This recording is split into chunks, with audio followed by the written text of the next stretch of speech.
안녕하세요. 차기호수와 파인만 양자역학 시간입니다. 지금 챕터 3를 공부하고 지난 시간에 스캐터링 프롬 크리스탈, 오늘은 마지막 절 3의 4절 아이덴티컬 파티클을 공부합니다. 아이덴티컬 파티클은 같은 입자라는 뜻인데, 같은 입자라는 여러 가지 이 용어 중에서 특별히 아이덴티컬이라고 하는 형용사를 이용합니다. 아이덴티컬이 또 이용이 되는 게 뭐가 있냐면 쌍둥이, 똑같은 쌍둥이 얘기할 때 아이덴티컬 트윈 이렇게 얘기하죠. 아이덴티컬 파티클은 어느 정도 같으냐면 두 개를 바꿔놓으면 바꿔놓은 줄 모르게 같은 거. 그래서 이 아이덴티컬 파티클에 대해서는 챕터 4에서 자세하게 본격적으로 다루겠지만, 이 챕터 3는 지금 probability amplitude를 다루는 챕터이기 때문에 아이덴티컬 파티클의 경우에 또다시 나타나는 새로운 현상, 새로운 측면, 양자역학에 이것을 지금 잠깐 소개하려고 3의 4절이 준비되었습니다. 그런데 이 아이덴티컬 파티클을 지금 산란 실험에서 기술하려고 하는데, 산란 실험을 이제 기술할 때 우리가 기준계 필요하죠.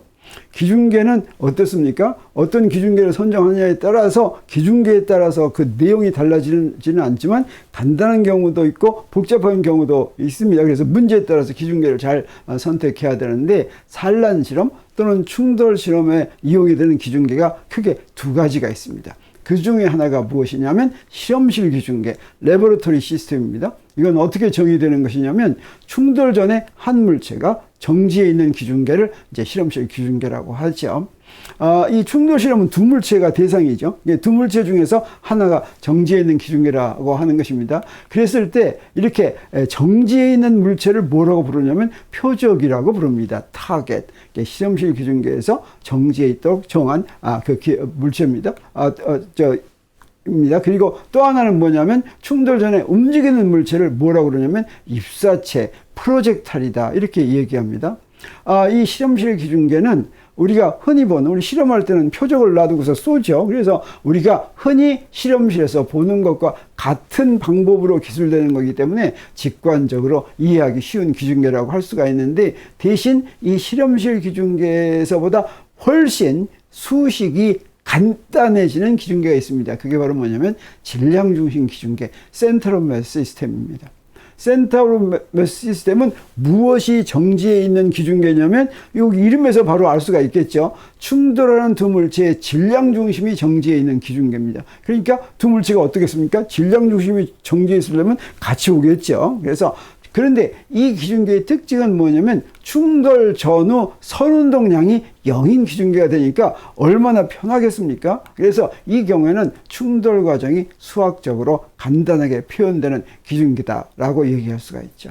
그러면 질량 중심 기준계에서는 왜 총 선운동량이 0인지 보도록 하겠습니다. 둘 사이에 어떤 관계가 있는지. 이렇게 두 물체가 있으면 두 물체 적당한 기준계에서 위치 벡터를 이렇게 했을 때, 이때 이 두 물체의 질량 중심은 어떻게 정의됩니까? 이 사이에 있죠. 이 사이에 질량 중심이 이렇게 있는데, 질량 중심의 좌표는 두 물체의 총 질량을 라지 m이라고 하면 m을 m1 더하기 m2라고 하면, 질량 중심 기준계는 어떻게 했냐면 m1 r1 더하기 m2 r2 각 위치 벡터에다가 질량을 곱한 다음에 그걸 더해서 그걸 총질량으로 나눈 것입니다. 이걸 간단히 어떻게 쓸 수가 있냐면, 총질량을 양변에 곱해가지고 MRCM은 M1 R1 더하기 M2 R2 이렇게 할 수가 있겠죠. 그러면 양변을 시간에 대해서 미분하면 뭐가 됩니까? 속도가 되죠. 그래서 좌변은 질량 중심의 속도 곱하기 총질량, 그 다음에 우변은 각 물체의 속도 곱하기 질량인데, 근데 이 질량 중심의 속도 곱하기 총 질량 하면 이건 뭐라고 얘기할 수가 있겠어요? 질량 중심의 선운동량이다 이렇게 얘기할 수가 있겠죠. 이건 어떤 거냐면 질량 중심의 총 질량이 모여서 움직이는 그거나 마찬가지가 되겠습니다. 그럼 우변은 어떻게 돼요? 우변 요 두 개 더한 건 뭐냐면 각각의 선운동량을 더하는 것이죠. 그래서 질량 중심의 선운동량은 무엇과 같습니까? 총 선운동량과 같다라고 하는 뜻이 되겠습니다. 근데 질량 중심 좌표계라고 하는 건 뭐였어요? 저 질량 중심의 속도가 0인 좌표계죠. 그러니까 질량 중심 선운동량이 0이죠. 그러면 어떻게 됩니까? 그러면 총 선운동량이 0이다. 그래서 질량 중심 기준계에서는 총 선운동량이 항상 0이다라고 하는 것을 우리가 알 수가 있겠습니다. 그러면 두 개가 우리 실험실 기준계하고 질량 중심 기준계에서 충돌하는 모습이 어떻게 되는지, 사실 요거 이제 탄성 충돌을 예를 들겠습니다. 사실 미지세계에서는 전부 다 탄성 충돌이기 때문에 그렇게 얘기할 수가 있겠어요. 그런데 이제 그 문제를 쉽게 하기 위해서 뭐 예를 하나 들겠어요. 자, 이런 식으로 이렇게 충돌하는데 이때 이제 질량과 뭐 이런 것들을 알아야지 이 그림을 그릴 수가 있겠죠. 그래서 여기서 M2가 지금 타겟입니다. M2가 정지해 있고 M1이 지금 V1이라는 속도로 이렇게 오고 있는데, 이랬을 때 충돌 문제는 M1과 M2가 충돌 후의 속도와 그 다음에 이런 산란각을 구하는 것이 이제 목표겠죠. 그래서 이제 이렇게 가정을 하고 구했어요.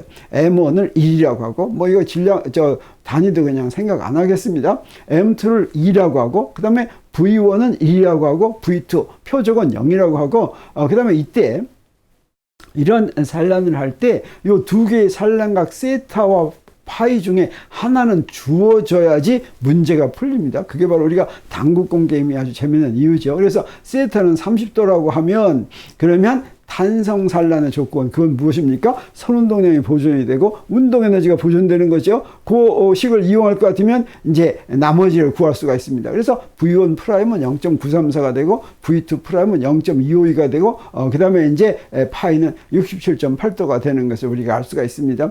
요걸 그대로 질량 중심 좌표계로 만들려면 어떻게 되냐면, 먼저 질량 중심의 속도를 구해야 되겠어요. 그래서 질량 중심의 속도는 우리 아까 한 식으로 구하면 금방 0.333이 되죠. 그러면 어떻게 되냐? 요 각각의 속도에서 질량 중심의 속도를 다 뺄 것 같으면 질량 중심계에서의 속도가 되죠. 이때 이 질량 중심의 속도는 X축에만 있으니까 Y축 속도는 그대로 놔두는 겁니다. 그러면 어떻게 되냐면 M1과 M2가 충돌 전에 이런 식으로 오게 됩니다. 서로 이렇게 다가오게 되죠. 그리고 이때 V1과 V2로 질량 중심 좌표계에서 V1과 V2로 다가오게 되는데, 그때 속도를 0.3333을 다 뺄 것 같으면 V1은 뭐가 되겠어요? 0.667이 되고, 그다음에 V2는 0.333 이렇게 됩니다. 그리고 이제 충돌 후의 경우에도 요거 두 개를 구하겠어요. 그러면 여기서 세타하고 V1 이런 것을 다 구하면 V1 프라임은 뭐가 되냐면 0.667이 되고, 세타는 44.5도가 이렇게 되고, 그 다음에 M2에 대해서도 구할 것 같으면 여기에 V2 프라임은 뭐가 되냐면 여기서 이제 구하면 V2 프라임은 0.333이 되고, 파이는 135.5도가 이렇게 되는데, 여기서 볼 때 어떻습니까? 충돌 전에는 두 개가 이렇게 가죠. 그 다음에 충돌 후에는 두 개가 이렇게 나가죠. 그래서 질량 중심 좌표계에서는 이렇게 아주 간단하게 묘사가 됩니다. 그래서 서로 다가오고 서로 바깥으로 나가는데, 이때 총 운동량이 같다. 다시 말하면 V1이 들어간 선운동량하고 V2가 안으로 들어간 선운동량의 크기가 같아야 되겠어요. 그러면 나중에 충돌 후에도 마찬가지입니다. 이런 식으로 잘 기술할 수가 있다고 하는 것이죠. 자, 그러면 이 섹션 3, 4에서 어떤 실험을 하냐면, 낮은 에너지에서 핵 산란 실험을 한다. 여기서 낮은 에너지만 고려한다라고 이제 우리 파인만이 먼저 조건을 걸었습니다. 그 조건을 건 이유는 뭐냐면, 탄성 산란을 하게 만들려면 그렇게 되겠어요. 만약에 좀 높은 에너지를 할 것 같으면 충돌 과정에서 핵이 들뜬 상태가 되면, 그러면 에너지 일부가 이제 내부 에너지로 들어가는 거죠. 그러면 탄성 산란이 되지 않습니다. 또 어떤 경우는 또 만약에 에너지가 높을 것 같으면 핵 중에 핵 안에 이제 핵자, 양성자나 중성자가 있는데 그게 또 떨어져 나가는 수도 있겠죠. 그러면 탄성 산란이 안 되니까 낮은 에너지 반응만 고려한다라고 하는 것은 탄성 산란만 고려한다라고 하는 뜻이 되겠고, 그러면 우리 그 뉴턴 역학에서 앞에서 탄성 산란 한 것과 똑같이 충돌 전후 에너지와 운동량이 보존되는 그런 산란을 한다, 이렇게 얘기하는 것입니다. 그리고 이것을 어디서 기술하냐면 질량 중심 기준계에서 기술하겠어요. 그럼 어때요? 충돌 전후의 속도는 서로 정반대 방향을 향하게 되고, 그렇죠? 충돌 전에는 서로 다가오고 충돌 후에는 서로 나가죠. 근데 이제 질량이 다른 두 핵의 경우에는 이제 속도의 크기는 달라진다라고 하는 걸 우리가 알 수가 있고, 그게 이제 우리 그림 3의 7에 나와 있습니다. 그래서 여기에 이 경우는 뭐냐면 알파 파티클을 이제 산소에다가 충돌시키는 실험인데 이걸 질량 중심 기준계에서 볼 것 같으면 이런 식으로 기술하게 된다고 할 수가 있겠습니다. 그래서 저기서 디텍터를 놓고서 이제 그걸 관찰한다라고 하는 것이죠. 자, 그러면 핵과 핵을 산란 실험할 때 어떻게 되냐면 두 개가 경로가 휘어지죠. 이렇게 경로가 휘어져서 이렇게 가게 되는데 그 이유가 뭐겠습니까? 우리 당구공과 당구공이 만나가지고 휘어지는 경우는 꽝 충돌해서 가는 거죠. 그 휘어지는 경우 이걸 볼 것 같으면 두 물체의 충돌을 보는데 우리 이렇게 생각할 수가 있습니다. 충돌한다. 거시세계에서 당구공이 충돌한다라고 하는 것은 요거 지금 질량 중심 좌표계에서 이렇게 왔어요. 와가지고 여기서 땅 충돌하죠. 땅 충돌한 다음에 충돌한 모습이 어떻게 되느냐에 따라서 각이 정해져 가지고 이렇게 나가죠. 이렇게 나갑니다. 이렇게 나간다라고 할 수가 있는데 핵과 핵의 산란에서는 어떠냐면 이렇게 꽝 부딪히지 않습니다. 오히려 어떻게 얘기할 수가 있냐면 자, 두 핵과 핵이 이렇게 다가오다가 여기에 가까이 가서는 어때요? 경로가 이런 식으로 됩니다. 이런 식으로 비껴가 가지고 이 안에 이렇게 들어가게 되는 거죠. 그래서 요 가운데 부분 볼 것 같으면 우리 당구공 산란에서는 여기서 충돌했다. 그래서 이때는 무슨 일이 벌어지냐? 짧은 시간 간격 동안에 두 충돌을 하면서 서로 간에 작용하는 수직 강력이 작용해 가지고 자, 이렇게 이제 산란을 하는데 이 경우는 어떻게 되냐면 만나지 않지만 어떻게 해서 이렇게 산란이 됩니까? 요것들이 전하를 갖고 있기 때문이죠. 원자핵과 원자핵은 전부 다 양전하니까 어떻습니까? 전기적 청력이 작용해서 휘어지죠. 그래서 요거 만나지도 않지만 어떻습니까? 요게 이 상호작용하는 부분을 뺀 나머지 아주 과거, 아주 미래를 볼 것 같으면 두 개는 이 두 경우가 같죠. 충돌 실험, 이 접촉해서 충돌하는 경우나 이렇게 포텐셜에 의해서 이렇게 충돌하는 경우나 마찬가지죠. 그래서 이것도 똑같이 충돌 실험이다 이렇게 부르고 이런 경우를 산란 실험이다 이렇게 부르는 것입니다. 그래서 핵 산란 실험에서 경로가 휘어지는 이유를 우리 파인만이 이렇게 설명했습니다. The reason that the two particles deflect each other is of course that each particle carries a positive charge. 두 입자가 만나가지고 서로를 구부러지게 만드는 이유는 물론 두 입자가 양전하를 나르고 있기 때문이다. 그래서 classically speaking, there is an electrical repulsion as they go by. 그래서 이걸 고전적으로 얘기한다면 둘이 이렇게 스쳐 지나가면서 서로 전기적 청력이 작용한다라고 얘기할 수가 있다고 하는 것이죠.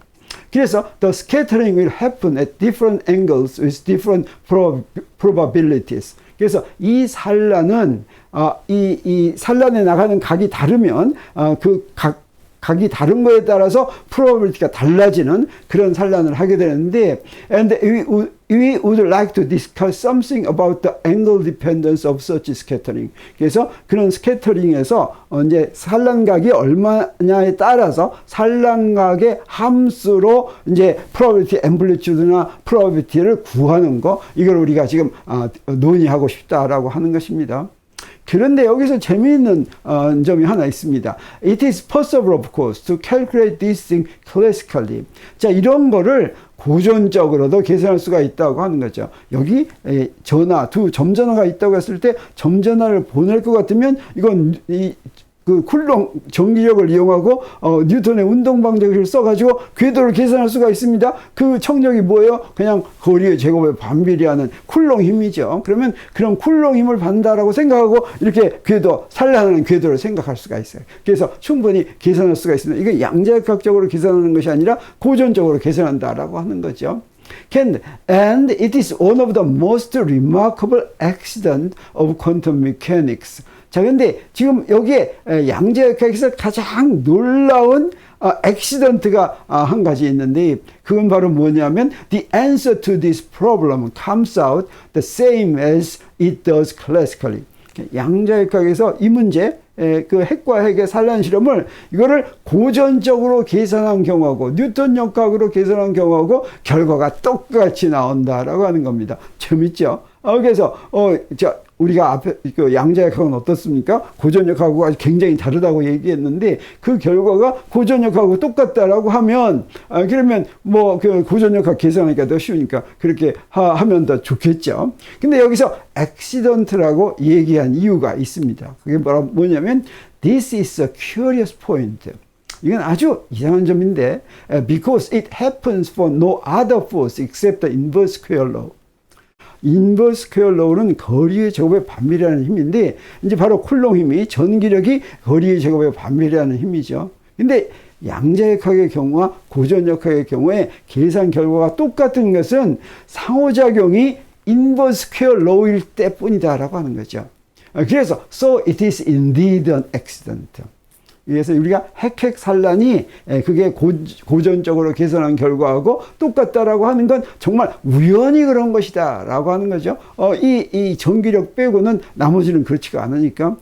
사실 그래서 이건 양자역학에서 굉장히 놀라운 일이기도 합니다. 우리 그 보호의 수소 원자 모형을 할 때 어땠습니까? 보호의 수소 원자 모형은 뉴턴 역학을 사용했죠. 근데 뉴턴 역학을 사용해 가지고 구한 결과가 나중에 봤더니 어떻습니까? 원자의 평균 레디어스 또는 수소 원자의 바닥 상태의 에너지 이런 것들이 정확하게 일치했죠. 양자가 우리 아직은 안 봤지만 이제 정확하게 일치하게 됩니다. 그 이유가 바로 뭐냐면 전기력의 경우에는 양자역학의 경우와 그다음에 고전역학으로 계산한 경우와 결과가 같은 경우가 굉장히 많다고 하는 것이죠. 자, 그러면 이래서 이제 알파 입자하고 산소 핵 사이의 산란 시험을 보도록 하겠어요. 여기 두 개가 있는데 여기서 잘 보이는지 모르겠지만 여기 알파 입자를 보냅니다. 그 프로젝타일은 알파 입자예요. 그 다음에 타겟은 옥시젠, 산소 핵입니다. 이게 두 개가 이렇게 오는 거예요. 질량심 좌표계에서는 이렇게 된다고 할 수가 있겠어요.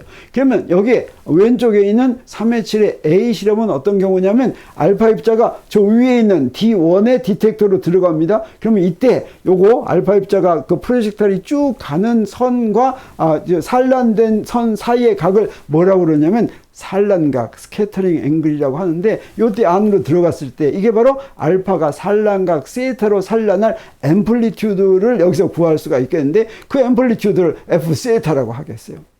그러면 3의 7 B는 뭐가 되냐면 이건 어떤 경우에 여기서는 뭐가 되면 이 산소가 타겟이 거기로 들어간 거예요. 산란각 세타를 가지고 타겟이 들어간 경우입니다. 근데 이 경우는 저 왼쪽에 3의 7의 A의 경우는 D1 디텍터로 알파 입자가 갔으면 D2 디텍터로는 요거 어떻습니까? 질량중심 좌표계에서는 두 개가 일직선으로 간다 그랬죠. 그래서 세타로 간 게 알파 입자가 갔다면 파이 마이너스 세타로 가는 데는 뭐가 가겠습니까? 옥시젠이 가겠죠. 자, 이 경우는 어떤 경우예요? 알파로 옥시젠이 간 경우에는 파이 마이너스 세타는 뭐가 갔어요? 알파 입자가 간 거죠. 그래서 3의 7B는 바로 뭐냐면 5가 산란각 세타로 산란할 앰플리튜드인데 이 앰플리튜드는 무엇의 앰플리튜드하고 똑같겠어요? 알파 입자가 파이 마이너스 세타로 간 앰플리튜드하고 똑같겠죠. 그래서 이건 뭐라고 쓸 수가 있냐면 F 파이 마이너스 세타다 이렇게 쓸 수가 있겠어요.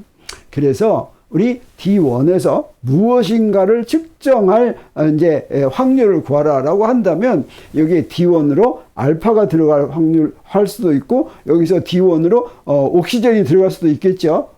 그 세타로 들어가는 게 그때 어떤 입자든지 다 들어간다라고 한다면 그때의 프로바빌리티는 어떻게 구할 수가 있냐면 알파가 들어갈 앰플리튜드를 제곱한 확률 더하기 옥시젠이 들어갈 거는 알파로 봐서는 F 파이 마이너스 세타와 같았죠. 자, 요것을 제곱한 확률 요 두 개를 곱한 거 이게 3의 14식인데 이렇게 구할 수가 있다고 하는 것입니다. 그래서 The two states are distinguishable in principle. 이 두 상태는 알파가 D1으로 들어간 경우하고 그 다음에 옥시젠이 D1으로 들어간 경우는 두 개는 구분할 수가 있다. Even though in this experiment we do not distinguish them, we could. 지금 여기서 요거 구할 때 3의 14식 구할 때 어땠습니까? 저기 D1으로 들어가는 거에 대해서는 개의치 않고 우리가 이거 구했죠. 근데 D1으로 들어갈 수 있는 경우는 뭐밖에 없습니까? 알파하고 O가 들어갈 수 있는 경우밖에 없죠. 자, 그거 이렇게 구했는데 이 두 개를 구분하지는 않았지만 우리가 앞에서 이 얘기를 하는 이유가 뭐냐면 뭔가 구분될 수가 없으면 앰플리튜드를 더하고 구분될 수가 있으면 probability를 더한다고 그랬죠. 여기서는 어때요? 우리는 이 실험에서는 구분하지 않았어요. 구분하지 않았지만 여기서 probability를 더하는 이유는 바로 뭐냐면 in principle 우리가 구분할 수가 있기 때문이다 라고 하는 것이죠. 그런데 identical particle 사이의 산란 실험에서는 어떻게 될까? 우리 3회 14시기 자 이렇게 해서 구했었는데 이때 우리 프로젝타일은 알파 입자라고 했습니다. 타겟으로는 옥시젠이라고 했는데 그 옥시젠 이용하지 않고 다른 것도 이용할 수가 있겠어요. 그래서 알파 파티클하고 옥시젠 이용했더니 3회 14식 요거 성립합니다. 요거 성립해요. 그러면 타겟을 옥시젠 말고 다른 걸로 카본 원자핵으로 했어요. 그러면 성립하겠습니까? 안 하겠습니까? 성립합니다. 그리고 그 다음에 또 다른 거, 뭐 베릴륨 같은 걸로 하겠어요. 성립하겠어요? 안 하겠어요? 성립합니다. 그 다음에 뭘 하냐면 여기다가 타겟을 하이드로젠, 알파 파티클보다 알파 파티클은 헬륨 원자핵이죠. 근데 그거보다 더 가벼운 베릴륨도 사실 알파 파티클보다 더 가볍지가 않고 더 무겁죠. 이번엔 더 가벼운 거. 그래도 여기서도 성립합니다. 그런데 우리 저 알파 파티클은 헬륨 4인데 헬륨 4라고 하는 건 뭐예요? 양성자 2개하고 중성자 2개죠. 근데 여기 알파 파티클하고 이번 여기 헬륨 3로 하겠어요. 헬륨 3는 양성자 2개하고 중성자 하나 있는 경우죠. 그럼 이거 성립하겠습니까? 안 하겠습니까? 성립합니다. 이 얘기는 무슨 얘기냐면 프로젝타일과 타겟이 서로 구분할 수 있는 입자면 3회 14식이 다 성립하는데 자 이게 타겟을 헬륨4로 놓으면 이 헬륨4는 뭐예요? 이게 바로 알파 파티클이죠. 이때는 성립하지 않는다라고 하는 겁니다. 이 성립하지 않는 경우를 확실하게 보기 위해서 우리 세타가 90도일 때 보겠어요. 세타가 90도일 때는 어떻게 됩니까? 요거 첫 번째 항이나 두 번째 항이 같죠? 그러면 어떻게 되냐? 요 결과가 뭐가 되냐면 세타가 90도는 요거 전부 다 세타가 90도의 앰플리튜드를 제곱한 데다가 2배 한 것이죠. 근데 알파와 알파 할 때는 어떻게 되냐면 요게 4배 한 게 된다고 하는 거죠. 자, 이렇게 다르다라고 하는 겁니다. 그래서 여기서 우리 뭘 알 수가 있냐면 이런 걸 알 수가 있어요. Only when the target is He4, helium-4, so its nuclei are identical with the incoming alpha particle. 그래서 타겟이 헬륨4여서 그래서 두 개의 원자핵 프로젝타일과 타겟이 아이덴티컬하면 인커밍 타겟과 같으면 does the scattering vary in a peculiar way with angle. 이 스캐터링은 그 정정과는 다르게 타겟이 프로젝타일과 다른 경우와는 다르게 아주 이상하게 행동한다라고 하는 것입니다. 자, 그러면 왜 그렇게 이상하게 행동할까? Perhaps you can already see the explanation. 뭐 이미 이유를 알았을지도 모르죠. 자, 그 이유가 바로 뭐겠습니까? There are two ways to get an alpha particle into the counter. 그래서 카운터, 아까 D1이라는 카운터에 알파 파티클을 이제 발견하게 되는 방법에 두 가지가 있다고 하는 거죠. 우리 아까 앞에서 그림 3회 7의 A와 B가 A는 D1으로 알파 파티클이 들어가는 경우, 그 다음에 B는 D1으로 타겟, 옥시전이 들어가는 경우였죠. 근데 이 경우에는 알파하고 알파 할 것 같으면 by scattering bombarding alpha particle at an angle theta. 그래서 앵글 세타로 알파 파티클이 다시 말하면 프로젝타일이 글로 들어가는 경우가 있겠고 or by scattering it at an angle pi minus theta. 또는 요 프로젝타일이 파이 마이너스 세타로 들어가더라도 타겟이 D1으로 가야 되는데 타겟도 알파 파티클이니까 두 개가 똑같이 알파 파티클이 들어가는데 하나는 프로젝타일이 들어가는 경우가 있고 또 하나는 타겟이 들어가는 경우 이렇게 두 가지가 있다라고 하는 거죠. 그러면 how can you tell whether the bombarding particle of the target particle or the target particle enter the counter? 그러면 D1으로 그 프로젝타일이 들어갔는지 타겟이 들어갔는지는 우리 구분할 수 있을까? 이렇게 물어보는 겁니다. The answer is that we cannot. 그 대답은 뭐냐면 두 개를 구분할 수가 없다고 하는 것이고 그게 왜 그러냐면 아이덴티컬 파티클이기 때문입니다. 근데 고전적으로는 어떠냐? 고전적으로는 구분할 수가 있습니다. 두 개가 같은 당구공이라고 하더라도 당구공 두 개를 아주 똑같이 똑같이 만들었다고 하더라도 어떻습니까? 고전적으로는 각각의 물체의 시간좌표를 붙여서 움직이는 경로를 알 수가 있죠. 그래서 어디로 어떤 게 들어갔는지를 구분할 수가 있는데 양자역학적으로 아이덴티컬하면 구분할 수가 없다고 하는 거죠. 그래서 in the case of alpha particles with alpha particles, 알파 파티클과 알파 파티클이 서로 산란하는 그런 경우에 there are two alternatives that cannot be distinguished. 그때는 구분할 수 없는 두 가지 경우수가 있다고 하는 뜻이 되겠어요. Here, we must let the probability amplitude interfere by addition. 그래서 이런 경우에는 우리 그 앰플리튜드를 더해가지고 간섭을 일으키게 해야 된다라고 하는 거죠. 그러면 the probability of finding an alpha particle in the counter is the square of their sum.